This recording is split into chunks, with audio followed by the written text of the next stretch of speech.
What is going on, everybody, and welcome back to It's Daily. As you know, it's your boy Julio. I have a 92 5.0 convertible Mustang. I'm planning on fully restoring, get it going again, have it as a daily, but don't put a lot of miles on it at the same time. Now, if you're new to the channel, please subscribe to the channel. It's gonna help me out a whole lot more, and hopefully I can get it to where I get monetized and get sponsorships coming in so I can work on future car videos, because this Mustang is not going to be the only Mustang I plan on working on.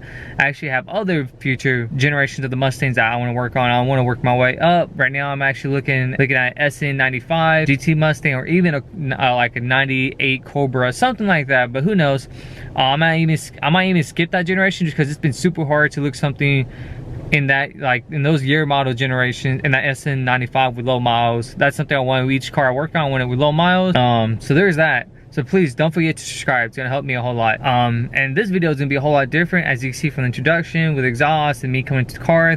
The car from the inside itself is totally different. So as you've seen in the recent video, I just got the H-pipe installed. I have the new MagnaFlow exhaust system, and then I also have the BBK cold air intake. So that's everything I have going on as of right now with the Mustang, while I wait on the next parts to come in, which I'm pretty sure y'all know. Just to complete the exhaust setup, it's gonna be the headers. It's gonna be the BBK's eco-length shorty headers. So I'm really looking forward for that coming in here on Thursday. But anyways, so as you see in the video and like from the background, especially the tinted purple windows, you can see I'm in a different vehicle. You're probably wondering, did I buy a new car? Am I driving a friend's car? Is the Mustang down? Well, it's none of those answers, but this is the real daily car that I had before I got the Mustang going again. And the whole point of this channel and for the Mustang is to, one, fully restore it and make it into a daily car. And I had the car driving on its feet again for about roughly 2 months now, and everything's been really swell so far, knocking on wood. So I thought, and like with me having both cars, because this is actually, I had this car since 2015, so I'm going on 5 years with this car, and on average I put up about 8 to 10,000 miles a year, depending. I got it originally at 82,000 miles. I'm barely sitting at 127,000. It's supposed to be at like 135, I think. So I'm hitting the 15,000 mile average point or less, so that's really good. So I've been driving back and forth between my Charger and the Mustang, but lately I've been driving the Mustang way more. Like the last time I drove this car was actually about 3 weeks ago, when I first got the car from Texas back to Oklahoma. So I haven't been really driving it, so I thought it's actually a great opportunity to basically say I want to say I don't want the Charger anymore, just I don't have a need for it anymore, just because I don't drive it. What's the point of having a car and just sits there? That's why. So that's why I actually hit up my sister and was like, hey, I heard you having car issues. If you want to take over my car, then you're more than welcome. So we've been going back and forth as to like the price, how much I'm selling to her. If you're interested, or of like how much I sold it to her, just comment down below and let me know, or take a guess, and I'll let y'all know in the replies or whatever. But there's that. But like I was saying before, I don't really drive this car anymore ever since I got the Mustang going again. And like I've been so passionate about the Mustang and so in love with it, and seen slowly build up, that I just don't really drive this car. And I thought it'd be a good opportunity to just basically get rid of it. So I know my dad's been actually telling me about my sister. She's been looking for a car. You know, she's been having car issues, and I've taken this car really well. With it having high mileage, I still get a oil change every 3 months, regardless whether I still have 3,000 or 4,000 miles left to put on it before the change. So there's that. And then I recently got spark plugs, and like, guys, I treat this car like a baby. All my cars I treat really well. If something breaks, I fix it. It was crazy because this car was actually supposed to be, my plan for this car was actually going to be make it into the fastest like V6 Dodge Charger. You know, I was looking at Pro Chargers for it, and then the well, looking at exhaust systems for it as well. And then I was just seeing everything. It's just like it cost too much, and it wasn't really worth it, to where I would rather start out with a V8 and have a good start with the horsepower, and then work on from there. So there's that. And like I've done quite a bit of good things to it, like just to make it look nice. The purple tinted windows, I actually got that back, well, I want to say factory, but that's how I got the car at. I was blessed that whoever had the car before me just got purple tinted windows, and it looks nice, not gonna lie. But at night, that's when things are kind of a bit sketchy, just because I literally can't see anything, so I'm sometimes having to drive with the windows down. And then interior wise, I got purple like carbon fiber accent marks, and then I installed the GPS system as well. There's nothing really, I thought really just the two big things I've done to this vehicle, because it is a V6 like I'm saying, so I didn't want to invest too much. I also been on a huge debate whether or not I should get the rear window louvers. Something about that I just really love.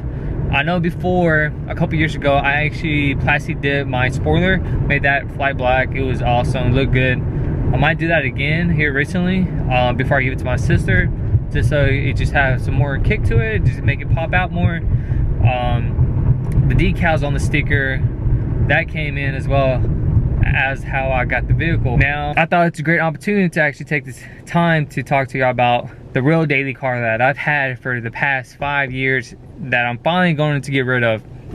It's sad.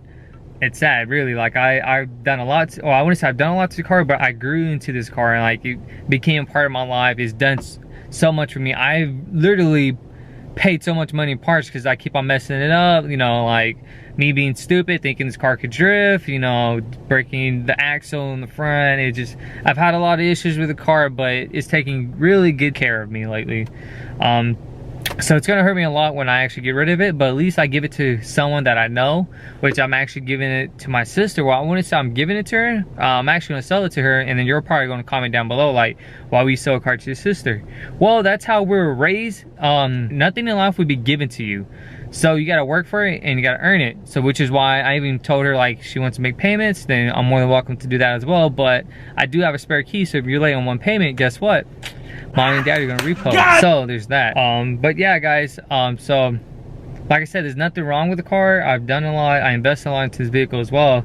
It's just I drive my Mustang so much now, and it's actually good and on its feet again, that I just don't drive this car, and it's useless to have a car to just sit there. That's why I actually hit up my sister like, hey, what can you afford? What's your budget? Let me tell you like everything with the car, with warranty on the tires, and like the warranty on the, what else did I have? Warranty on the battery, and like all this stuff. I was giving her every little details, like when I get oil changes, the pieces I install, like the spark plugs, and then like the new belt, and what needs to be maintenance here pretty soon. So I gave her like the full rundown of that. So there's that.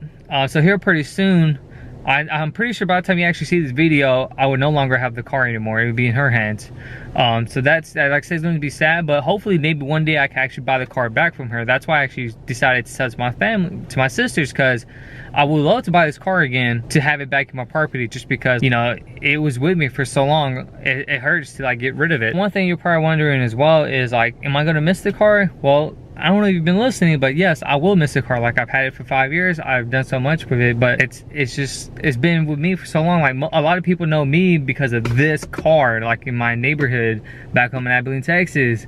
Like they know when I'm driving around because of every little detail that was in this car and like how I drive with it. They know when it's me, so that's really cool. But it's gonna be nice to change things up when I go back home with a Mustang, with fully bolt-on cam, new intake manifold, so they're gonna recognize me differently. So it's gonna be really cool. So yeah, I know this video is actually kind of like out of the blue, but I just wanted to give a heads up. Like the Mustang wasn't actually my only car. This was actually my first car, and then, well, actually take that back. I actually had a 99 GT Mustang, got in a pretty bad accident. The other part, it was the other party's fault, so they paid, their insurance paid to pay it off, and then it also gave me like an extra $2,000-$3,000 in my pocket, which I was only 16 at the time, so I really didn't care about the money. I actually just spent it on useless things. I didn't care about a car anymore, so I ended up just chilling, ride the bus to school. My parents dropped me off for work. So yeah, if you're interested about like my first car and you want to talk about it, just comment down below. I tell y'all about my first car, talk y'all to about it. But this one's gonna be specifically for my Dodge Charger. Like I said, I've been through so much, driving it back and forth from Oklahoma to Texas, going back home, see my family. It hurts to say goodbye to this thing, but you know, you gotta do what you gotta do. You gotta move on, work on the next project car, and then work on the next, and then hopefully one day this car could be back in my hands. It's gonna be good if that ever happens. Hopefully nothing bad happens to it, because I'd be pretty upset. But I had good memories. I had good memories in this car.